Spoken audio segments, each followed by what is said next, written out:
da orientação aí. Estava falando por isso agora há pouco, Amanda. Eu estou com uma crise descomunal de rinite aqui.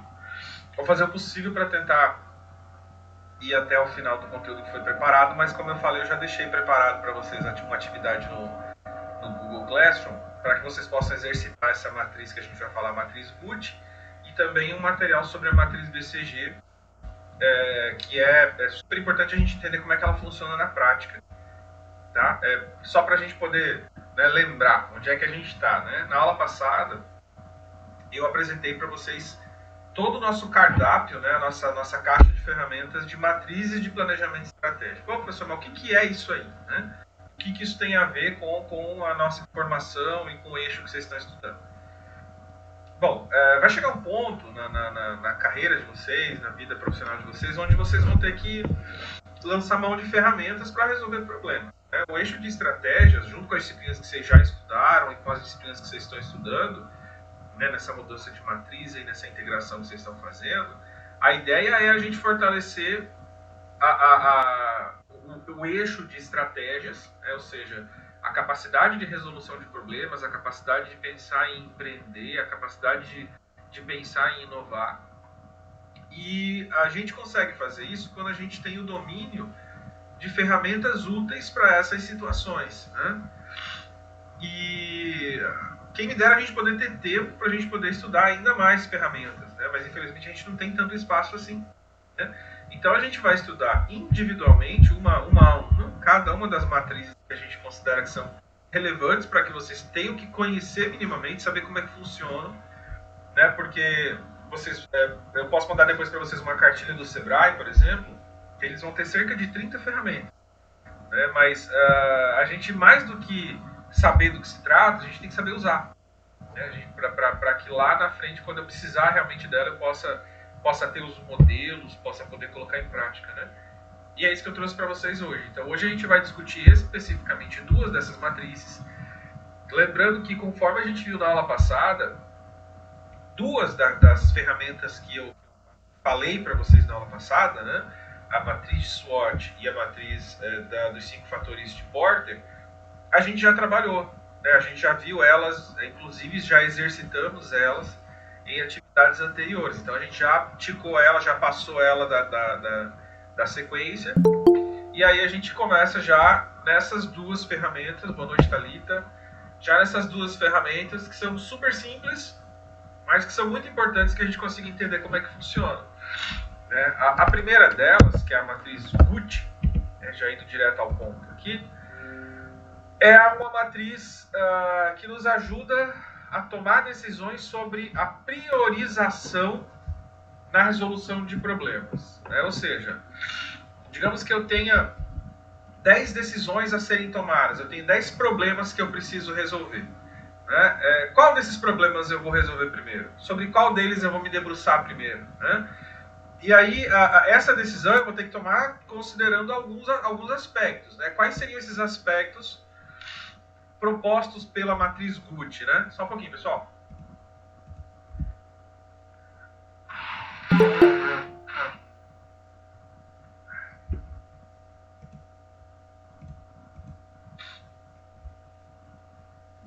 Então, a forma prevista pela matriz Guth é considerar 3 aspectos importantes na hora de definir qual problema eu vou resolver primeiro. Seria a gravidade, a urgência e a tendência daqueles problemas. Então, esses 2 professores aqui já, na década de 80, mas na verdade ela foi concebida antes disso até, ela estabelece que você precisa colocar os problemas numa planilha, tá? Numa grade, para que você possa classificar esses problemas com base nesses 3 aspectos. Tá?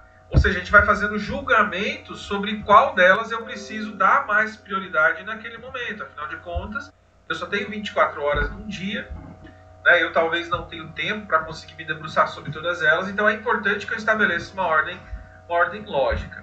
Né? Sob o ponto de vista da gravidade, né, como o próprio nome já diz, a gente vai considerar a intensidade ou o impacto que esse problema pode causar se ele não for solucionado. Né? Onde a gente vai tentar dar uma nota para essa gravidade, para essa intensidade do impacto que esse problema pode causar se ele não for solucionado, para que a gente possa colocar depois ele na planilha. Então a gente vai classificar, a gente vai usar uma escala de 1 a 5, onde 1 é sem gravidade alguma, ou seja, é um problema que precisa ser resolvido, mas ele não vai causar impacto nenhum se ele não for solucionado, sem gravidade. 2, pouco grave, ou seja, existe já um impacto se ele não for resolvido, né? Ou seja, ele já vai trazer algum tipo de impacto caso eu não dê nenhuma atenção para ele. 3º, grave, ou seja, ele já traz um impacto grave caso ele não seja resolvido. 4º, muito grave. E o 5º, extremamente grave, né? Então ele vai de 1 a 5, onde 1 ele não faz diferença nenhuma se eu não resolver, e o 5 vai trazer um impacto muito grande caso eu não resolva, certo? Então isso é a gravidade. O outro aspecto é o aspecto de urgência, né? Só um pouquinho. Para quem chegou agora, galera, justificando, o professor está num ataque de rinite tremendo aqui, viu? Então a gente vai até onde a gente conseguir, como der. Mas vamos lá. Urgência. O aspecto de urgência da matriz, ela vai considerar a questão do tempo, né? Ou seja, é grave, beleza, é grave, vai causar impacto se eu não resolver, mas eu preciso necessariamente olhar para ele agora, né? É um problema que eu posso talvez gerenciar ele para que eu possa resolver ele num segundo momento, ou além de grave, ele é urgente, ou seja, ele precisa de atenção agora, porque se eu não der atenção para ele agora, a tendência é que ele piore ainda mais. Então, beleza, bateu o carro. Bateu o carro é grave? É grave. Mas resolver o problema do carro é urgente? Pronto, aí é outra coisa. Eu uso esse carro para o trabalho, ou não, é um carro que eu uso só para passear, só um carro para o final de semana, então não é tão urgente assim. É grave. Continua sendo grave. Continua tendo sido uma batida de carro. Mas a resolução desse problema não é urgente. Então eu vou adaptar isso dentro do meu tempo, das minhas prioridades, para que eu possa ir para aquilo que é mais urgente, né? Então, da mesma forma, a gente também vai fazer uma escala de 5, onde 1 é onde eu posso esperar, ou seja, é um problema que não vai aumentar, não vai piorar, então ele pode esperar. 2, é um pouco urgente, existe uma certa urgência, mas não uma urgência crucial. 3, é urgente, ou seja, precisa se resolver dentro de um espaço de tempo rápido. 4, merece atenção no curto prazo, ou seja, eu vou ter que olhar para isso o quanto antes, porque ele pode piorar, pode causar outros problemas. E 5, merece atenção imediata. Ou seja, é uma situação agora, que eu preciso necessariamente agora parar o que eu estiver fazendo para que eu possa dar atenção para esse problema. Então a gente vai classificar os problemas também dentro da ideia de urgência. E o último aspecto da matriz Guth, né, de gravidade e urgência, falta a tendência. A tendência, ela vai também considerar tempo, mas ela vai principalmente analisar o padrão de evolução do problema, né? Ou seja, é um problema que ele não vai mudar, né? Ou seja, ele vai ficar do jeito que está daqui para frente. Então, a tendência dele é de não mudar. Então, beleza, é uma informação que eu devo considerar na hora de tomar a decisão. Ele vai piorar ao longo do prazo, né? Então, eu vou considerar ele como item 2. Terceiro, irá piorar no médio prazo? 4, irá piorar no curto prazo? Ou 5, irá piorar rapidamente? Então, eu vou fazendo essa classificação e eu vou colocar isso numa planilha, né? Considerando, novamente, para quem chegou agora, a classificação de gravidade de 1 a 5, onde 1 não tem gravidade nenhuma e 5 é muito grave.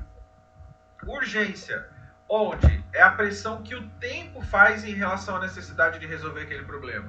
Onde 1 eu posso esperar, né? E 5 é muito urgente, eu preciso olhar agora. E tendência é também a pressão do tempo, mas em relação à evolução do problema. Se o problema vai piorar ou não ao longo do tempo, né? Onde eu tenho 1 sem piora, ou seja, não tem tendência de piora. E 5 vai piorar agora, rapidamente, se eu não dar atenção para esse problema, tá? E aí eu vou colocar isso numa planilha, né? E aí a gente vai fazer uma classificação dos problemas, né? Dos problemas, das situações, das decisões que eu preciso tomar. E cada um vai ter um ponto, né? Vai ter uma nota, né? Como nessa tabela aqui, ó.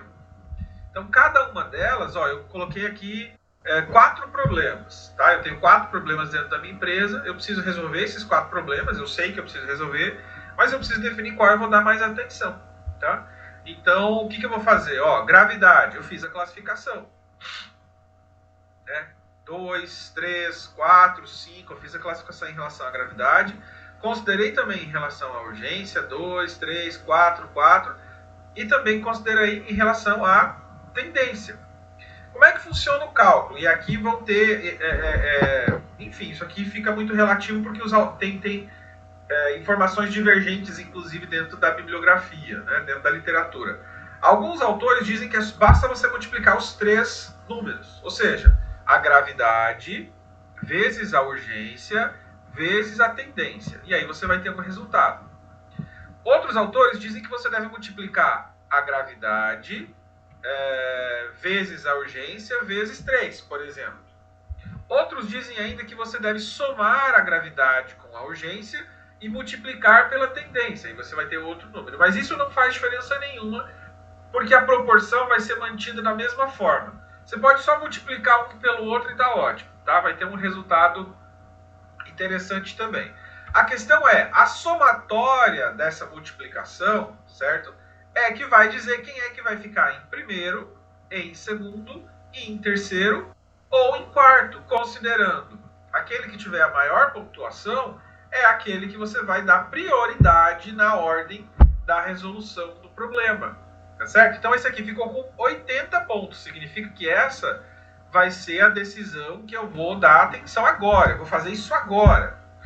Eu vou parar o que eu estou fazendo e eu vou começar a fazer isso agora. Terminando isso, eu vou partir para a próxima atividade, né? Eu vou dar atenção para essa atividade.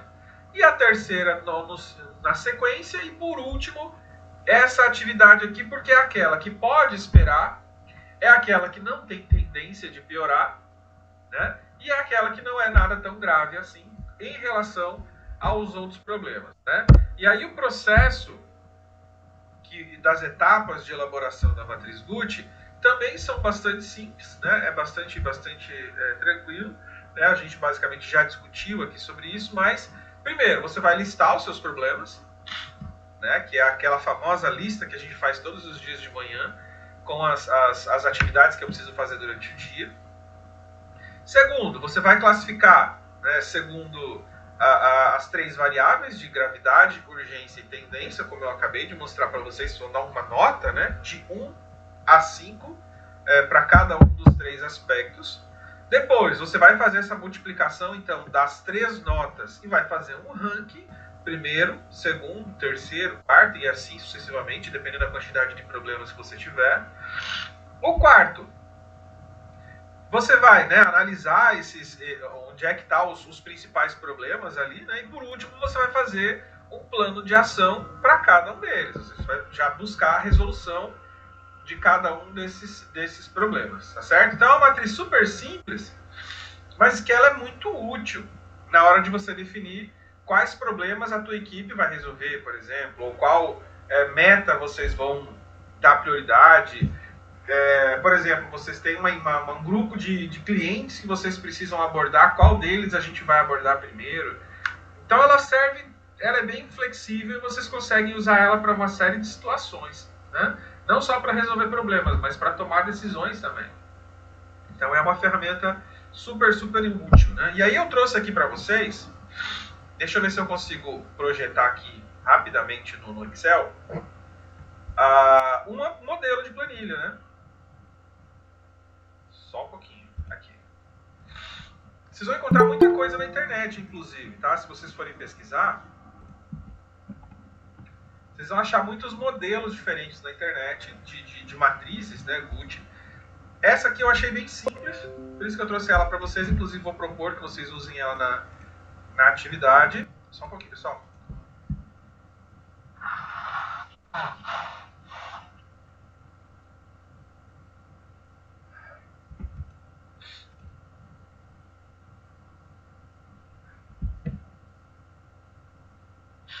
Pronto, então essa aqui é a matriz, né, a planilha do GUT. E percebam que ela traz exatamente isso que eu comentei com vocês, tá? Deixa eu ver se eu consigo aumentar aqui para vocês poderem enxergar. Ó, ela chama de iniciativas, né? Iniciativa 1, 2, 3, 4, mas pode ser problema, pode ser o que for.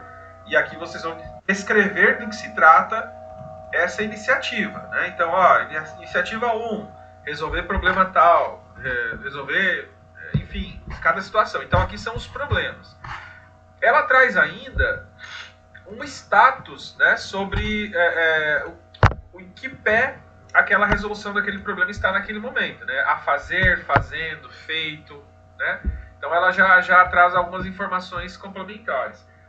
Ela também classifica sobre quais são as áreas que solicitam aquele problema. Isso aqui também é legal, achei interessante, né? Ou seja, identifica de qual segmento que é aquela solicitação. Então, quem foi que demanda aquele problema, né? Tem também informação de data de início e término, que eu acho que é só complementar. E aqui é a classificação que a gente acabou de falar, né? A classificação de gravidade, então eu vou clicar aqui, ó, nessa setinha, né, de opções. E eu vou escolher qual é, se é pouco grave, grave, muito grave, extremamente grave, conforme a gente acabou de ver. Da urgência também a mesma coisa, né? Vou também clicar aqui, vou fazer a decisão, vou tomar a decisão, longo prazo, médio prazo, curto prazo, né? E a tendência também, né? Se ela piora ou se ela não piora ao longo do tempo. Então, aí no final ela coloca aqui a nota, né? A pontuação da nota que cada problema tem, e ela automaticamente dá a sequência adequada para que você possa resolver esse problema. Então percebam aqui, né? 1, 2, 3, 4, ou seja, a ordem dos problemas que eu tenho que resolver. Então eu achei essa matriz bem interessante porque ela mais ou menos traz o que a gente acabou de discutir aqui, né? E eu coloquei ela também lá no Classroom exatamente para que vocês possam exercitar com ela, tá? Então eu vou pedir para que vocês possam, assim que a gente terminar o nosso papo aqui, dar uma olhadinha lá no Google Classroom, vai estar lá o arquivo em Excel, vocês vão baixar o arquivo, e vocês vão fazer isso com problemas de vocês. Aqui onde tem iniciativa, vocês podem colocar aqui o problema de vocês, fazerem uma lista de problemas que vocês precisam resolver, para que vocês possam fazer o teste sobre qual problema vocês devem dar mais atenção no dia a dia de vocês. Pode ser um problema durante um dia, pode ser problemas grandes, complexos, que vocês precisam decidir, tá? Então fiquem à vontade aí sobre como é que vocês vão usar a ferramenta, beleza? Pessoal, alguma dúvida até agora? Tranquilo aí? Então isso já está lá no Classroom, tá? Eu também coloquei um vídeo de apoio sobre o que é a matriz GUT, sobre o preenchimento, para que vocês possam ficar tranquilos caso falte alguma coisa aqui, tá bom? Bom, e aí, dito sobre a matriz GUT, que ela é super simples, como eu acabei de falar, basicamente ela é uma planilha que você faz os julgamentos e com base na nota, ela vai te ajudar a tomar a decisão, tá?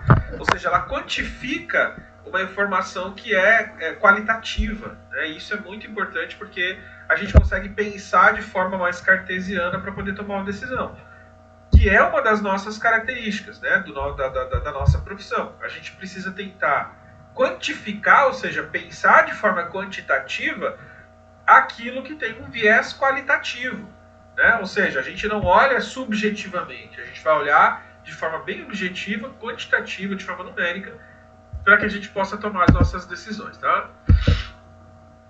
Pronto, e aí agora a segunda matriz de hoje, que a gente também já deu uma introduzida leve na aula passada, mas que eu quero agora mostrar para vocês como é que faz na prática, né? Também mostrar uma planilha para vocês como é que ela existe na prática por meio do Excel, tá? E aí a gente vai ter que apelar para o Excel, não tem jeito não. Se a gente gosta ou não gosta, o Excel é uma ferramenta super útil para a gente poder criar essas matrizes, tá certo?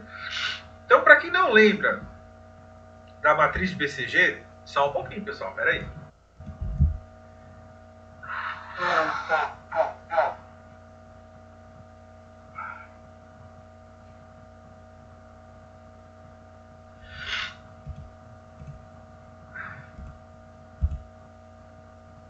Vamos lá, a gente consegue chegar até o final da aula.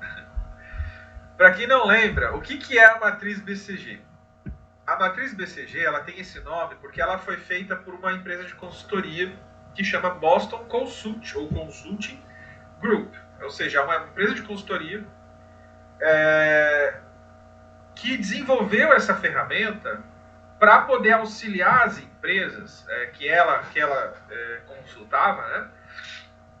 Principalmente para análise de portfólio. Ou seja, você tem um portfólio de produtos, você tem uma prateleira de produtos, e você não sabe exatamente qual é a situação desses produtos num grau de importância para você, por exemplo. Olha, eu tenho aqui 10 produtos que eu vendo, 500 produtos que eu vendo na minha loja. Qual é o mais importante? Qual é aquele que eu preciso dar mais atenção? Qual é aquele que eu preciso investir mais? Qual é aquele que talvez não tem mais espaço e eu devo deixar ele de fora, devo tirar ele da minha prateleira? Então é para isso que serve a matriz de portfólio. Ela serve para que eu possa entender melhor qual é a importância de um determinado produto dentro do meu quadro de produtos. Mas isso aqui serve, inclusive, eu estava dando uma pesquisada essa semana, tem muita gente usando a matriz de BCG para fazer análise, por exemplo, de ações. Eu quero decidir qual ação eu vou comprar dentro de uma quantidade, de uma lista de ações no mercado financeiro. Ele vai colocar isso na matriz de BCG e ele vai tomar a decisão dele com base totalmente na planilha. Tem empresas usando a BCG para poder analisar pessoas dentro do RH, né, fazendo essa classificação, lógico, adaptando as variáveis, né, porque eu não vou usar as mesmas variáveis para pessoas ou para ações, mas usando a lógica da BCG para que eu possa tomar decisões. Isso é muito legal, tá bom? Então, como é que a BCG funciona, tá? A matriz de BCG, ela considera, como vocês estão vendo aqui na imagem, eu não sei se vocês estão vendo na imagem, deixa eu me certificar aqui, peraí.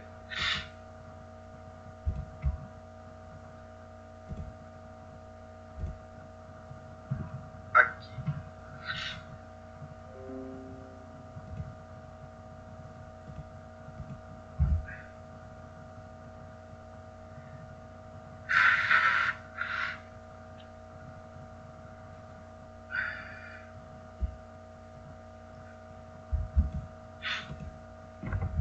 Vamos lá.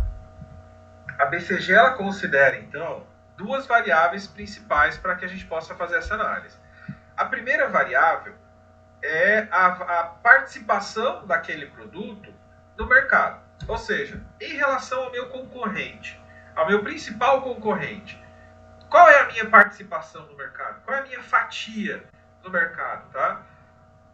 E aí, normalmente, a gente vai fazer essa análise comparando com o concorrente, né? Qual é o tamanho do meu mercado em relação a esse concorrente? Ele é alto, ele é baixo, né? Ele é igual? Então, a gente vai considerar sempre essa informação. E a outra informação é o crescimento do mercado, ou seja, o mercado daquele produto, né? No geral, a demanda por aquele produto está em alta ou está em baixa? E aí ele vai fazer essa comparação entre essas duas características e ele vai fazer a classificação entre participação relativa do mercado alta e baixa, crescimento do mercado alta e baixa. Se eu tenho um produto que ele está numa participação relativa de mercado alta, ou seja, em relação ao meu principal concorrente, eu tenho uma alta participação, ou seja, eu participo 5 vezes, eu tenho 5 vezes mais faturamento, por exemplo, que pode ser um item que eu possa considerar, do que o meu principal concorrente. Então, sua participação relativa do mercado é alta. Esse mercado está em alta, ou seja, esse mercado está crescendo, é um mercado que está começando agora, que está em tendência e está bombando. Então, um crescimento de mercado alta. Logo, esse produto ele pode ser classificado como produto estrela. né? Ou seja, um produto que está bombando, que está crescendo, que o mercado está crescendo, que ele está tendo bastante espaço no mercado. Mas é um produto que, para que ele consiga continuar tendo esse crescimento e para que ele amadureça, eu preciso investir bastante nele também. Exatamente para que ele não perca espaço no mercado, né? Porque como é um mercado que está em ascensão, ele pode ter muita concorrência, né? Ou seja, pode ter outras marcas também querendo surfar nesse crescimento do mercado. Então eu preciso investir nesse produto, em marketing, em pesquisa e desenvolvimento, em satisfação dos clientes, em competitividade, para que eu consiga continuar crescendo. Então ele é estrela, ele está bombando, mas ele não pode ser deixado de lado, porque se ele não tiver a devida atenção, ele pode vir a virar um problema, tá? Ou uma interrogação. Nesse caso aqui, o mercado está em alta, ou seja, o mercado está crescendo, mas o meu produto está com baixa participação de mercado, tá? Se ele está com baixa participação de mercado, aqui, por isso que é importante entender qual é o estágio do ciclo de vida do produto, né? Se eu estiver falando de produto. Se é um produto novo, né? Um produto que eu acabei de lançar no mercado, eu ainda não sei qual vai ser a participação dele no mercado, porque ele está começando agora. Então ele está começando. Então, em relação ao concorrente, ao principal concorrente, a participação dele no mercado é baixa. Mas será que ele pode ainda vir a ser uma estrela? Será que ele pode crescer e ocupar um espaço no mercado ainda maior? Por isso que ele é uma interrogação. Se eu fizer investimentos que são necessários em marketing, né, em projeção e tudo mais, eu posso conseguir fazer com que esse produto ascenda no mercado e aí ele possa vir a ter uma participação maior no mercado e venha a ser uma estrela, né? Então eu preciso entender. Agora, se é um produto que não, é um produto que já está no mercado, é um produto que já existe há bastante tempo, ele já teve a sua fase de vaca leiteira, por exemplo. Já foi um produto com bastante participação de mercado e tal, mas agora está em baixa. Ele pode vir a ser um abacaxi, né? Ele pode vir a ser um abacaxi se porventura esse mercado tiver uma redução de demanda. Porém, por que ele é uma interrogação, pessoal? O mercado está em alta. O mercado está bom. Então, se o mercado está bom, meu produto tem uma participação baixa, eu ainda tenho a possibilidade de fazer com que ele cresça. Tá certo? Agora, se porventura a participação dele é baixa e o mercado está em baixa, ou seja, a demanda por esse tipo de produto está em baixa, aí ele vira um abacaxi. Por que ele vira um abacaxi? Porque além de eu ter uma participação baixa no mercado, ou seja, eu vendo muito menos do que o meu concorrente, o mercado não está indo bem. O mercado não tem mais espaço para crescimento, né? O mercado já está saturado. Então, bem provavelmente, esse produto, como sendo o abacaxi, é aquele produto que eu vou, em algum momento, em determinado momento, eu vou ter que tirar ele da minha prateleira. Eu vou ter que deixar de trabalhar com esse produto, porque ele não está mais tendo o retorno que a gente espera, certo? E aí eu tenho uma outra situação, que é a situação onde eu tenho uma alta participação de mercado em relação ao meu concorrente, ou seja, é um produto que vende pra caramba, vende muito mais que o meu concorrente, só que o mercado já não está mais em crescimento. É um mercado que já está estabilizado, né? Ou seja, não é aquele mercado que está bombando, enlouquecido, entrando concorrente, aquela coisa louca. Não. É um mercado que está estável, né? Ele não vai mais crescer, mas eu tenho uma alta participação no mercado. Significa que é aquele produto que mais traz faturamento para a minha empresa. É aquele produto que mais vende, porque olha só, ele tem alta participação de mercado e o mercado já está estável. Não vai entrar concorrente, né? Ou seja, está tranquilo. Então, esse aqui é o grau de maturidade que a gente chama do ciclo de vida do produto. Então, esse produto ele vai ficar durante um bom tempo sendo aquele que vai sustentar a minha empresa. Por isso, vaca leiteira, né? É aquele que vai trazer retorno por mais tempo. Professor, mas ele pode vir a virar um abacaxi? Pode, né? Se a partir do momento que ele perde participação no mercado, por exemplo, não teve investimento, não teve inovação, né? Eu não preciso, por exemplo, investir tanto em marketing desse produto, porque é um produto que já está reconhecido. Mas eu preciso investir, ter certeza de que eu não vou ter um produto substituto para ele, por exemplo, né? De que não vai aparecer uma concorrência que substitua ele. E aí eu não percebi isso, eu não inovei, eu não me comuniquei com o meu cliente e tal, e ele pode ter uma baixa na participação de mercado e virar um abacaxi. Então isso pode acontecer também. Então cada fase desse ciclo de vida, ele tem uma característica específica de atenção que você precisa dar, né? Então o importante é a gente identificar isso, saber se o meu produto, se ele é uma interrogação, se ele está em crescimento, se ele está em maturidade, ou se ele está em declínio, na curva do ciclo de vida do produto, né? E aí eu consigo me dedicar melhor, tomar decisões melhores para cada produto. O produto está em introdução, né? Uma interrogação. Se ele é um produto novo, ele precisa de investimento. Mas eu não vou investir tanto porque ele ainda é uma interrogação. Eu não sei se ele vai conseguir aumentar a fatia de mercado dele. O de crescimento, ou seja, a estrela, ele já mostrou que ele veio para bombar. Então esse é o que mais precisa de injeção de atenção para que ele possa crescer. Maturidade, ele já cresceu o que tinha que crescer. Então ele precisa se manter o máximo de tempo possível como líder de mercado para que eu possa ter o máximo de retorno possível. E o abacaxi, infelizmente, é só gerenciar para que em algum momento ele venha a sair, né, do meu portfólio de produtos, tá? Então é assim que funciona a BCG. Professor, mas na prática, de onde é que eu tiro as informações, então, para que eu possa montar a minha matriz BCG, né? Ó, aqui tem sobre as características de cada uma, né? E aí eu preparei aqui para vocês uma planilha Excel. Deixa eu ver se eu consigo mostrar aqui para vocês também.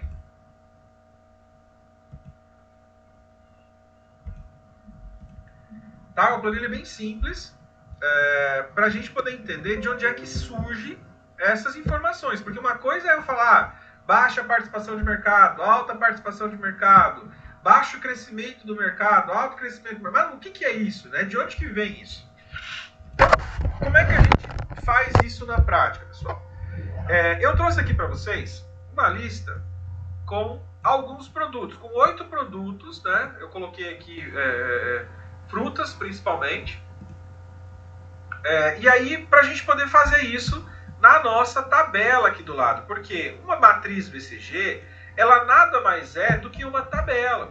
Ela pode ser mostrada graficamente como uma figura, mas ela é uma tabela. Ela é uma tabela onde, aqui nesse lado, né, eu tenho a participação, o crescimento do mercado, tá? Eu tenho um percentual de crescimento do mercado. Aqui eu fiz uma tabela que vai de 0 a 20%. E aqui eu vou estar considerando a participação do mercado, que eu classifico entre 0 e 10, considerando a minha participação de mercado em relação ao meu principal concorrente. Essa é a referência que eu vou estar usando. E aí a gente vai, basicamente, fazer aqui um gráfico. Tá? Então a matriz de BCG, ela é um gráfico. A gente é que acaba utilizando ela só de forma figurativa, né? Um desenho, mas ela advém de dados, de números, tá? É assim que ela funciona na verdade, tá? Então, de onde é que eu tiro as informações? Vamos lá. Primeiro, para que eu possa identificar a minha participação de mercado, quais são as variáveis que eu vou considerar? Eu posso considerar, por exemplo, preferência dos clientes, mas eu posso considerar também faturamento. Aqui eu peguei faturamento, tá? Que é um dado para que eu possa comparar o faturamento do meu concorrente com o meu faturamento. Então, vou pegar aqui o limão. Vamos um por um aqui. Limão. O meu faturamento de limão, isso pode ser o faturamento anual, faturamento semestral, faturamento mensal, isso fica a critério de vocês. Então, limão, eu tive um faturamento de 100 reais, ou 100 mil reais, tanto faz. E o meu concorrente teve um faturamento de 86, ou seja, um faturamento um pouco menor do que o meu. Logo, eu tenho uma participação de 1,2%, né, considerando... eu tenho mais do que esse meu concorrente, né? Eu passei aqui no caso 20%, então eu tenho 1,2 nessa classificação, certo? E essa informação vai ficar aqui. O limão, o mercado do limão, aqui agora que é mais complicado. O mercado do limão, considerando clima, produção, margem de lucro, concorrência, todas as informações do mercado do limão, eu tenho a informação de que o mercado do limão cresceu 3% durante este mesmo período, tá? Essa é a informação mais complicada de você conseguir extrair, porque são informações que são abertas, tá? Então eu vou ter que tentar descobrir essas informações no mercado, tá certo? Então o mercado do limão cresceu 3%. Então ele tem um crescimento baixo, pequeno, tá? Então o crescimento dele é um crescimento pequeno. Como é que ficou o limão aqui na minha planilha, na minha tabela, né? Então eu tenho uma participação de 1,2, numa escala que vai de 1 a 10, é uma classificação baixa. Ou seja, ele tem uma participação de mercado, considerando esse concorrente, né? É uma classificação baixa. Ele tem uma participação de mercado ainda baixa. E o crescimento de mercado também é baixo, olha só, ficou em 3%. Logo, o limão ficou classificado como um abacaxi, tá? Não confundam aqui as frutas. Mas ele ficou classificado como um problema, né? Abacaxi é exatamente isso, é um problema. Né? Então, o limão é um problema. Assim como as outras frutas que ficaram classificadas aqui também nessa mesma faixa.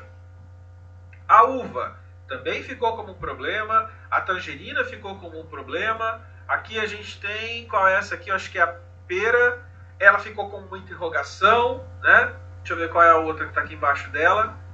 A goiaba também ficou como interrogação. Por que elas ficaram como interrogação? Veja bem, elas têm uma alta taxa de crescimento no mercado, ou seja, o mercado está em alta, mas a participação relativa delas no mercado é baixa.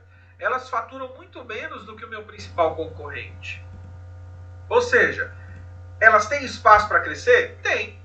Elas têm espaço para crescer. Agora, precisa de mais investimento, precisa de mais atenção, precisa de mais, enfim, gestão mesmo, para que eu consiga tomar essa decisão, tá? A laranja e o abacaxi, elas são produtos que ficaram na estrela. Por que elas ficaram na estrela? Né? Vamos lá, laranja. A laranja, olha só, eu faturo muito mais do que meu principal concorrente. Ou seja, a minha participação do mercado é altíssima, assim como o abacaxi, olha só.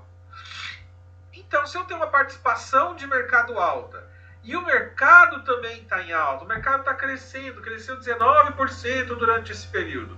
Logo, se eu tenho participação de mercado alta e eu tenho um crescimento do mercado também alta, eles são considerados produtos estrela, né? Ou seja, eles ainda estão crescendo, eu preciso investir nesse crescimento. Então, eu vou ter que investir em marketing, eu vou ter que investir em projeção desse produto, eu vou ter que investir em aumentar o espaço dele no mercado, né? Eu vou ter que expandir mercado com ele, porque ele ainda tem muito espaço para crescer, tá certo? Já aqui na vaca leiteira, o máximo que eu tive, né, que ficou quase ali entre um abacaxi e uma vaca leiteira, foi a maçã. A maçã, veja bem, ela tem uma participação de mercado razoável, né, de média para boa, mas o crescimento de mercado dela está baixo. Ou seja, não tem mais tanto espaço para crescer, mas a participação que ela tem no mercado é alta. Olha a diferença, de 100 para 20, ou seja, a minha empresa fatura muito com esse produto. Ela vende muito esse produto. Então esse é um produto que ele está bem, né? Mas como o meu crescimento do mercado está muito em baixa, ele pode vir a ser um abacaxi. Ele pode talvez estar agora exatamente no momento onde ele deixa de ser a vaca leiteira e ele passa a entrar em declínio e vira um abacaxi. Tá? Então ele está numa fase de transição aqui, provavelmente. O que eu vou fazer nesse caso? Ainda tem espaço para que eu possa queimar mais combustível com esse produto? Vou investir mais nele? Vou tentar expandir mercado, mas o mercado está baixo, o crescimento? né? Então, vai chegar um ponto onde ele vai vir a ser um abacaxi, né? E aí a questão é, eu não tenho mais nenhum produto aqui como vaca leiteira. Então, a tendência é que os produtos estrela, em um determinado momento, né, depois que eles ocuparem o máximo de espaço de mercado que eles puderem e o mercado se estabilizar, eles venham a ser um produto vaca leiteira. A tendência é essa. O estrela vira vaca leiteira vira em algum momento um abacaxi. Tá certo? E eles começam normalmente como uma interrogação, né, exatamente porque a gente não sabe o que vai acontecer com eles no futuro. Tá? Então, por isso que eles são considerados interrogação, beleza? Pessoal, dúvidas até agora? Pronto. Então, se não tem dúvida, galera, eu vou deixar aqui para vocês agora, para que vocês possam exercitar um pouquinho. Eu deixei para vocês, então, lá na sala do Classroom, tanto a planilha em Excel da matriz GUT, que eu gostaria que vocês fizessem, coloquei lá, inclusive, uma orientação, o que vocês precisam fazer, considerando problemas ou decisões pessoais de vocês, e também a matriz BCG, para que vocês possam exercitar ela, né, com, enfim, simulando aqui situações de produtos, de pessoas, de decisões, de elementos, enfim. A questão é, vocês precisam criar quais são os parâmetros que vocês vão estar comparando. Aqui, por exemplo, a gente usou participação de mercado e crescimento de mercado. Se fossem ações, né, o que eu ia colocar aqui? Não sei, eu ia colocar comparação com a Bolsa de Valores, por exemplo, aqui na participação. O crescimento, eu iria colocar qual foi, né, o crescimento do lucro delas ao longo do tempo. Enfim, fica a critério de vocês sobre qual ponto de vista vocês vão utilizar esse instrumento, tá certo? Coloquei também para vocês, como eu falei, vídeos explicativos sobre cada uma das matrizes, tá? Para que vocês possam também tirar as dúvidas de vocês. E aí vocês podem fazer a planilha de vocês e postar de novo lá no ambiente para a gente poder conversar depois sobre qual foi a opinião de vocês, o que vocês entenderam, se ficou alguma dúvida, tá bom? Pessoal, de novo, vou pedir desculpa pela situação aqui, tá? E se tiver qualquer dúvida, eu estou à disposição. Ficou alguma dúvida sobre a matriz GUT e a matriz BCG, pessoal? Não? Wilson, Amanda, ficou tudo tranquilo?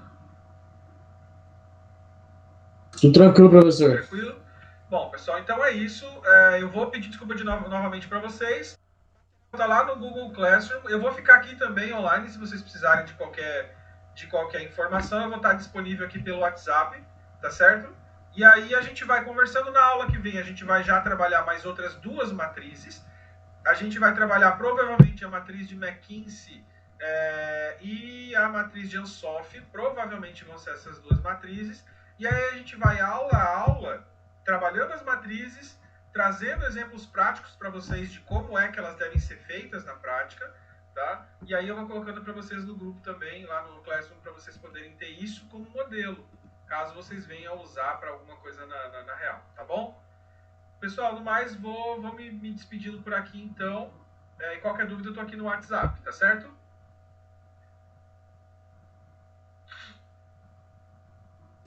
Ok, professor. Beleza, pessoal. Obrigado, viu? Até mais. Tchau, tchau. Tchau, boa noite. Tchau, professor. Boa noite. Até mais.